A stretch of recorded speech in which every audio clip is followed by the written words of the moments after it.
Soy la doctora Alejandra Bagnina, soy médica patóloga y trabajo en el Departamento de Patología del Hospital de Clínicas, donde estoy a cargo de las biopsias de la patología digestiva y hepática. Mi nombre es Jorge Darvis, soy médico hepatólogo, jefe de la sección de patología del Hospital de Clínicas, y seguramente ustedes se preguntarán por qué para este video de hepatología en general está presente la doctora Bagnina. Nosotros con la doctora Bagnina tenemos una historia de trabajo en conjunto de muchos años y hemos aprendido a entendernos en el trabajo cotidiano.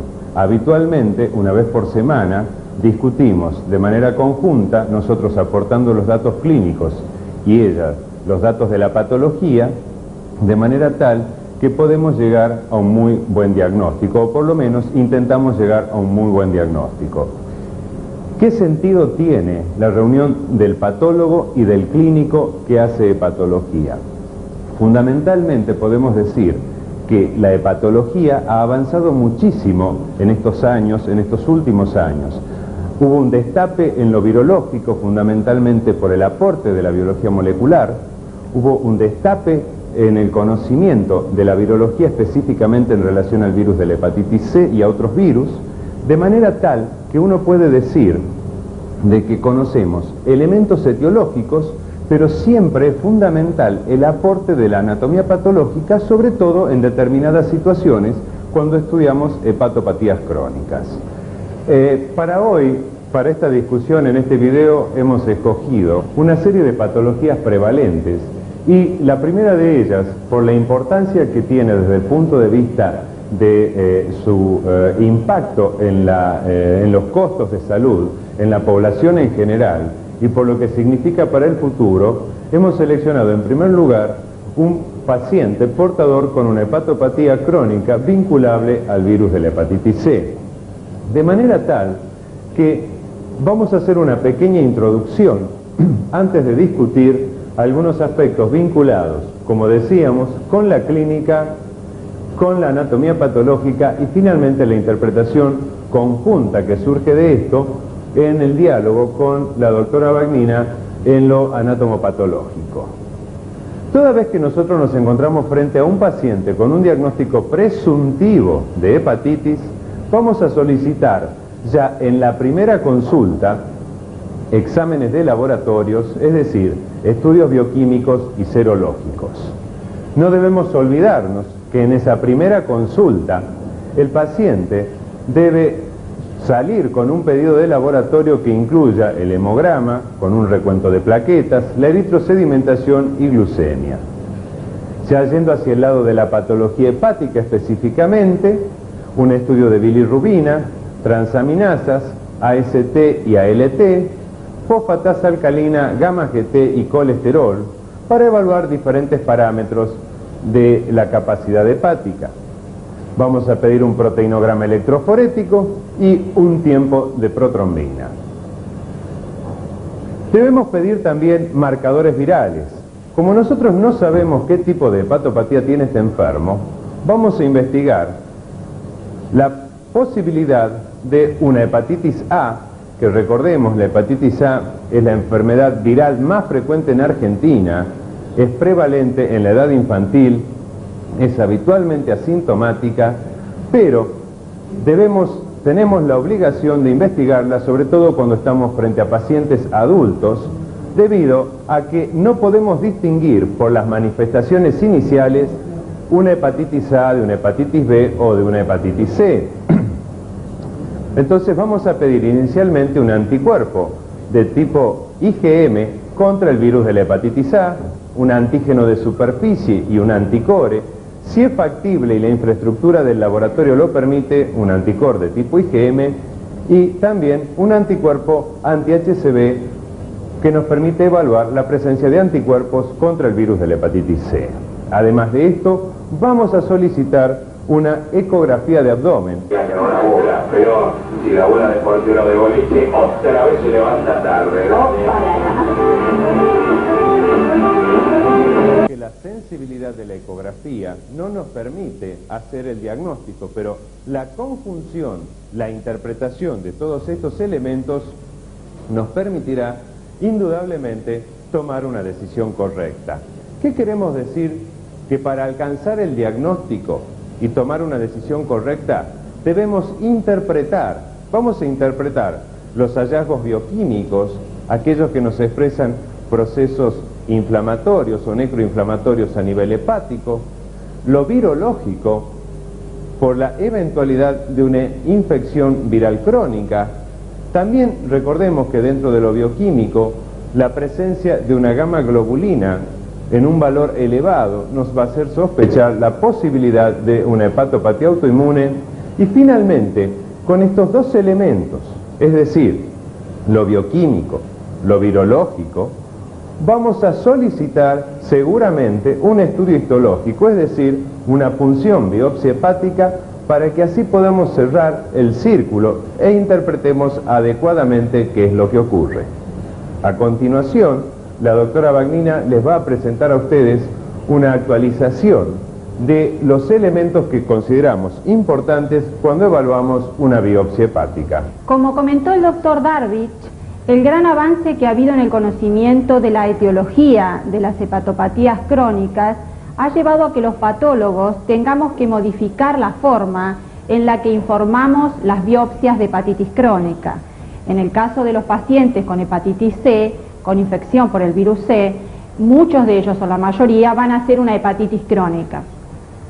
Los mismos expertos que en el año 1968 crearon las categorías de hepatitis crónica persistente, hepatitis crónica activa o agresiva y posteriormente hepatitis crónica lobular, se reunieron en dos meetings internacionales alrededor del año 1994 y incorporando los nuevos conocimientos sobre la biología de la hepatitis crónica, muchos de los cuales fueron, como dije, de la mano de las nuevas etiologías, consideraron que en el momento actual el informe histopatológico de una hepatitis crónica debe incluir la etiología, si esta es conocida, y como vamos a ver, la mayoría de las veces la etiología surge no de los datos histológicos, sino de los datos bioquímicos y clínicos, seguida de el grado y el estadio de la hepatitis crónica.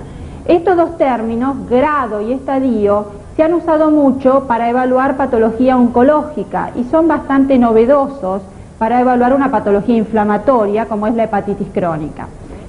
Entonces, para resumir, cuando ustedes vean un informe histopatológico actual de una hepatitis crónica, van a ver que va a incluir el término hepatitis crónica, seguido de la etiología, como dijimos, si esta es conocida, seguido del grado, que significa la actividad inflamatoria que esa biopsia tiene, medida, como vamos a ver, con diferentes lesiones histológicas, como la llamada necrosis erosiva o hepatitis de interfase, la necrosis en puentes, etc. Y finalmente el estadio. El estadio significa cuánto de fibrosis y de distorsión arquitectural hay como consecuencia de la inflamación en esa biopsia. Para que sea un poco más claro, en estos dos esquemas voy a mostrar a qué llamamos grado y cuáles son las posibilidades de grado, o sea, de actividad inflamatoria.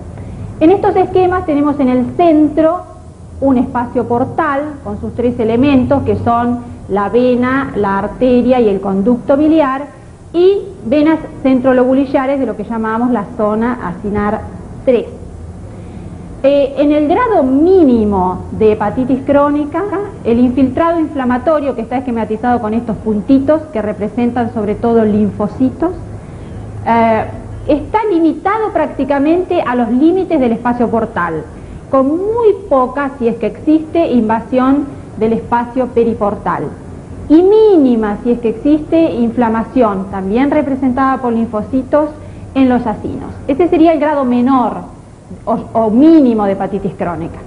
El segundo grado es considerado como una hepatitis crónica leve. ¿Qué es lo que cambia con respecto al anterior? La inflamación, que es predominantemente portal, tiene alguna tendencia más franca a invadir muy focalmente la interfase entre el espacio porta y el parénquima, y hay más regularmente hallables focos inflamatorios en los acinos. El grado es moderado, como vemos acá, cuando realmente esa necrosis o esa inflamación de la interfase entre el parénquima y los acinos es notoria y en la mayoría de los espacios porta ocupa el 50% o más del contorno de los mismos, y a su vez los focos de infiltrado acinar son evidentes. Y finalmente, una hepatitis crónica es de grado severo cuando a todo lo anterior se suma una lesión que denominamos necrosis en puentes, y que significa que este infiltrado inflamatorio de linfocitos activados que provoca la necrosis por apoptosis de los hepatocitos que rodea, involucra grupos de hepatocitos que, partiendo del espacio porta, llegan a las venas centrolobulillares, como se ve acá. Esa entonces necrosis que conecta, inflamatoria, que conecta los espacios portales con las venas centrolobulillares, es la lesión inflamatoria más severa, se denomina necrosis en puente, y entonces pone a la hepatitis crónica en este grado, que es el de mayor severidad inflamatoria. ¿Qué pasa con la fibrosis? La fibrosis es la consecuencia probablemente de la inflamación y es una lesión más estable que la inflamación, como vamos a ver. También podemos considerar 4 grados, por lo menos, de fibrosis, que vamos a denominar entonces estadios. El estadio inicial de fibrosis es prácticamente una expansión muy leve de la fibrosis, del colágeno depositado en los espacios portales. El estadio 2 de fibrosis es una expansión fibrosa irregular del contorno de los espacios portales, que acá está esquematizada como bandas que salen incompletamente y muy finas del espacio porta, que cambian definitivamente ese contorno liso que tiene el espacio porta en condiciones normales o de fibrosis mínima a un contorno francamente irregular. Quería aclarar que esto se ve mejor con las técnicas para colágeno, las llamadas técnicas de tricrómico, que con la hematoxilina eosina, que es la técnica que usamos de rutina para analizar una biopsia hepática. Bien, puede haber también en este estadio ya alguna de estas banditas fibrosas que conecten algún espacio porta con otro, pero si las hay, son septos cortos y la mayoría de los casos septos incompletos. Cuando tenemos un estadio 3, ya la distorsión arquitectural es bastante franca, y entonces estos septos que conectan espacios porta entre sí están bien claramente delimitados.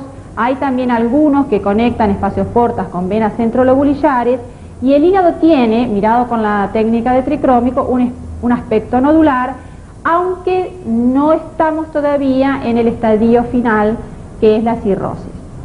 El estadio 4 entonces sí es la cirrosis probable o definitiva, en la cual la distorsión arquitectural provocada por la inflamación seguida de fibrosis es completa, y entonces vemos, como es la definición de cirrosis de cualquier etiología, que hay bandas completas que unen o distorsionan por completo la arquitectura hepática, uniendo entre sí las estructuras que habíamos mencionado, espacios porta entre sí, espacios portas con venas centrolobulillares, y el parénquima tiene un franco aspecto nodular. Este parénquima entonces, a consecuencia de toda esta lesión, tiene siempre cambios regenerativos, que le imprimen todavía un aspecto más nodular, o sea que aparecen los nódulos de regeneración hepatocitaria. Lo que se ha visto, conociendo la historia natural de diferentes hepatitis crónicas, es que la inflamación, o sea el grado, puede variar mucho a lo largo de la historia de la enfermedad en el mismo paciente. Y entonces, por ejemplo, podemos tener grandes picos de actividad y picos de muy poca actividad en biopsias secuenciales del mismo paciente. Eso está muy relacionado con la etiología. Y si hablamos, por ejemplo, de hepatitis autoinmune, que está esquematizado en este esquema de Ludwig en primer lugar, es clásicamente una hepatitis crónica con grandes picos de actividad seguidos de grandes picos de inactividad, muchas veces provocados por la terapéutica. De manera que podemos tener una biopsia con un grado muy severo de actividad, que en la terminología antigua sería una hepatitis crónica agresiva, y la biopsia siguiente puede ser una hepatitis crónica de las que llamábamos persistente, con una actividad muy leve. Eso demuestra que los términos de hepatitis crónica persistente y activa deben ser abandonados porque ponen dos nombres diferentes a una misma enfermedad o a estadios evolutivos de una misma enfermedad. Lo clásico en la hepatitis crónica C, que es lo que estamos analizando, es que haya bastante poca variación en el grado, o sea, en la actividad inflamatoria en biopsias secuenciales del paciente. Y también es clásico que la mayoría de las biopsias van a mostrar una hepatitis crónica con un grado de actividad leve a moderado, es decir, no es frecuente grados de actividad severa en un paciente con hepatitis crónica C, y entonces podemos pensar que la evolución a la cirrosis, si ocurre, es a lo largo de la perpetuación de una hepatitis crónica que no tiene nunca una gran actividad inflamatoria. El estadio, en cambio, esquematizado aquí en esta parte del esquema, es una cosa estable, o sea que uno no puede esperar que una vez que un paciente tiene un estadio 2 de fibrosis, retrograde. Es probable que o permanezca así si la causa etiológica se soluciona, o avance si la inflamación persiste. Finalmente, una recomendación de estos expertos es el uso de algunos índices que en forma semi-cuantitativa transforman en valores numéricos todas las lesiones histológicas que hemos analizado. La importancia o la necesidad de usar estos índices surgió a partir del otro gran avance que ha habido en la hepatología, cuando aparecieron tratamientos efectivos para las hepatitis crónicas virales. Y entonces se hizo necesario comparar el efecto del tratamiento en biopsias secuenciales de los pacientes antes y después del tratamiento. Para que eso fuera, digamos, estadísticamente evaluable, se describieron una serie de índices numéricos, de los cuales el primero, y por eso el más usado, es el llamado índice de Nodel, que le da valores arbitrarios numéricos a las lesiones que hemos mencionado, de inflamación periportal y necrosis en puente por un lado, de degeneración intralobular, es decir, inflamación acinar con necrosis focal por el otro, y de inflamación portal. Estos tres valores que miden diferentes lesiones inflamatorias se suman para establecer el grado. Y por otro lado, se establece la fibrosis con valores numéricos que surgen del esquema que mencionamos. En general, estos índices tienen valores numéricos de 0 a 4. Como podemos enfatizar en el siguiente diapositivo, para remarcar entonces qué significan los diferentes valores para estadio, o sea, para fibrosis. Cuando decimos fibrosis 0, obviamente no hay ninguna distorsión fibrosa. Cuando decimos fibrosis 1, hay entonces tractos portales ensanchados por fibrosis. Cuando decimos 2, aparecen esos septos periportales o porta a porta, pero sin distorsión de la arquitectura. Cuando la fibrosis es 3, existe distorsión de la arquitectura, pero no obvia cirrosis, y cuando estamos en el 4, estamos en presencia de una probable o definitiva cirrosis. Después de esta introducción, que probablemente a ustedes les parecerá un tanto prolongada, vamos a presentar un caso específicamente vinculado a la hepatitis C. Pero, ¿por qué esta introducción? Volvemos a repetir, y a riesgo de cansar con la repetición, queremos decir que la hepatitis C tiene en el momento actual, y seguramente aún más en un futuro próximo, y estamos hablando en la próxima década, va a tener un gran impacto en la salud en nuestro país. Fundamentalmente, ¿por qué? Porque la hepatitis crónica por virus C es una enfermedad característicamente asintomática. No hay clara conciencia en los profesionales de la salud sobre la importancia de buscarla, sobre todo en aquellas poblaciones de riesgo. Queremos remarcar que hay poblaciones de riesgo en los que se debe investigar, por lo menos a través de un anticuerpo contra el virus de la hepatitis C, la posibilidad del contacto con este virus. Estas poblaciones de riesgo están constituidas por los drogadictos, ya sean endovenosos o por aspiración, aquellos que alguna vez recibieron transfusiones, que fueron sometidos a múltiples cirugías, en fin, aquellos pacientes que tienen riesgo de haber tenido contacto a través de la vía percutánea o por transfusión con este virus. Vamos a presentar el caso de una paciente de 60 años de sexo femenino que ella consulta a nuestro servicio derivada por la presencia en un estudio de rutina de un anticuerpo contra el virus de la hepatitis C.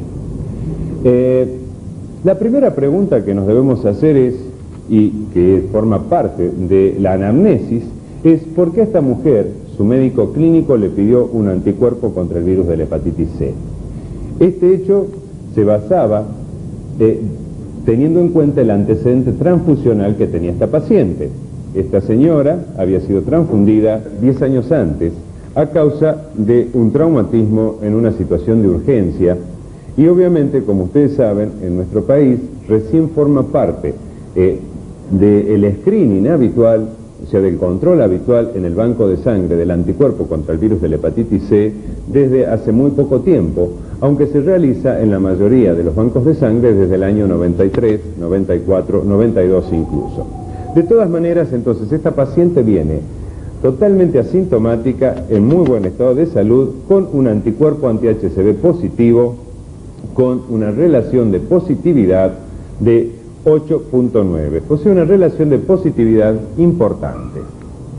Semiológicamente, la paciente no presentaba ninguna alteración, es decir, el examen semiológico era absolutamente normal, y en esta primera consulta, en la que tan solo traía un anticuerpo anti-C, le pedimos un estudio de rutina de laboratorio en el que muestra un valor de transaminasas, vamos a marcar tan solo lo positivo, de GOT o ASAT de un valor de 35 para un normal de 31, una GPT de 58 para un valor también de 31, una fosfatasa alcalina normal, el resto de los estudios normales, un antígeno de superficie negativo, un anticor negativo y el anti-HCV, como ya les había mencionado, en una positividad superior a 5, que ya lo conocíamos.